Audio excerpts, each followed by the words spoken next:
Malam yang dingin, ketika Tias dan Vino sedang duduk santai di beranda rumah, sementara Putri sudah terlelap tidur. Tias menceritakan tentang kedatangan ibu dan kakaknya pagi hari tadi. Ia merasa bersalah kepada suaminya karena sejauh ini keluarganya masih belum sepenuhnya merestui pernikahan mereka. Vino mendesah lirih. Tatapan matanya kosong nerawang menembus cakrawala. Beban di pikirannya semakin terasa berat. 6 tahun lamanya membina rumah tangga, namun pihak keluarga istrinya tidak mau peduli pada keluarganya. Jika memang mereka membenci dirinya sebagai menantu yang tidak berguna, setidaknya bisa menempatkan Putri sebagai cucu dari keluarga mereka. Justru aku yang merasa bersalah padamu. Pernikahan kita seakan dipaksa dan akhirnya merenggangkan hubungan keluarga kamu. Dengan lirih Vino berkata di sebelah istrinya yang hanya menunduk saja. Tias mendesah lirih. Tidak ada yang salah. Semua ini sudah kehendak Yang Maha Kuasa. Ucapnya pelan namun pasti. Bagaimana pekerjaanmu? Tias mengalihkan topik pembicaraan. Vino menceritakan tentang pekerjaannya. Bu Erna orangnya sangat baik. Dia bos yang luar biasa, yang tidak pernah menekan bawahannya. Iwandi sangat beruntung bisa menikahinya, walaupun sudah janda dan beranak besar-besar. Bahkan anak pertama Bu Erna hanya selisih setahun lebih muda dari Iwandi. Apa usaha mereka? Tias merasa penasaran dengan pekerjaan bos suaminya. Vino menjelaskan jika Bu Erna meneruskan usaha suaminya yang sudah meninggal karena kecelakaan. Usahanya di bidang penyediaan barang material, pasir, dan batu. Bu Erna selalu mendapatkan tender besar-besaran dari proyek pemerintah.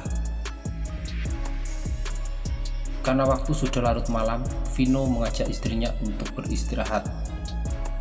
Tias hanya menurut saja, walaupun sebenarnya matanya belum mengantuk. Sementara itu di rumah Bram, Pak Han terlihat kesal pada putranya yang semakin konyol dan arogan. Sebagai pengusaha yang sekaligus tokoh masyarakat yang disegani warga, ia merasa malu pada sikap dan sifat putranya. Pak Han menginginkan Bram segera menikah mengingat usianya yang sudah semakin dewasa. Bahkan, teman-temannya sudah menikah semua. Bu Han juga ikut berbicara membenarkan permintaan suaminya. Aku tidak mau menikah dengan siapapun selain dengan Tias, jawab Bram pasti. Pak Han dan istrinya terbelalak kaget mendengar pengakuan putranya. Mereka menyadari jika Bram tergila-gila pada Tias, namun wanita itu sudah menghina keluarga mereka dengan memutuskan menikah dengan Vino yang hanya putra Pak Marto yang level kehidupannya jauh di bawah mereka. Bram, buka matamu lebar-lebar. Wanita itu sudah menghinamu. Bahkan dia sama sekali tidak melihat siapa kita. Bu Han dengan keras berbicara. Sudah saatnya kamu benahi diri, pikirkan masa depanmu. Wanita bukan hanya Tias saja di dunia ini. Yang lebih cantik dan lebih baik banyak. Pak Han dengan nada kesal berkata. Tias sudah menikah dan punya anak, sampai kapan kamu akan menunggu dia bercerai? Mereka saling mencintai. Bahkan kulihat mereka bahagia walaupun hidup susah. Pak Han merasa tidak setuju pada keinginan putranya yang aneh. Tapi aku sangat mencintainya, Pak. Tidak ada wanita di dunia ini yang kucintai selain dia. Jawab Bram dengan jujur bahwa di hatinya hanya ada Tias saja. Aku tidak mau tahu. Bapak dan Ibu harus wujudkan keinginanku. Paksa Pak Jayen agar mau memaksa Tias agar bercerai dari Vino. Bram meminta kepada kedua orang tuanya agar membujuk Pak Jayen. Hubungan keluarga mereka selama ini sangat baik, bahkan mereka saling bekerja sama dalam sebuah usaha yang dikembangkan di desa itu. Bram, awas ya kalau sampai buat malu keluarga. Aku tidak setuju kalau memang kamu menginginkan Tias, berusahalah sendiri. Aku tidak mau ikut campur. Pak Han dengan nada marah berkata sambil bergegas meninggalkan tempat itu. Bu Han menasihati putranya agar menuruti saja kemauan bapaknya.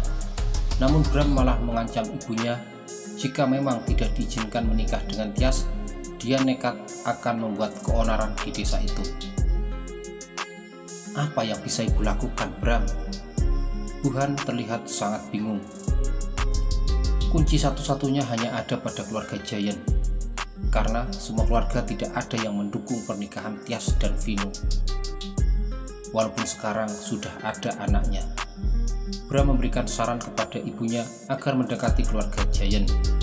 Keluarga Pak Giant pasti menyetujui dan sependapat dengan keinginannya, karena sedari dulu Pak Giant dan keluarga menginginkan Tias menikah dengan Bram. Bu Han mengangguk-anggukkan kepalanya. Di benaknya sudah menemukan cara mengatasi masalah ini. Sebagai seorang ibu, tentu dia ingin melihat anaknya bahagia. Sementara dia tahu kebahagiaan putranya hanya pada Tias.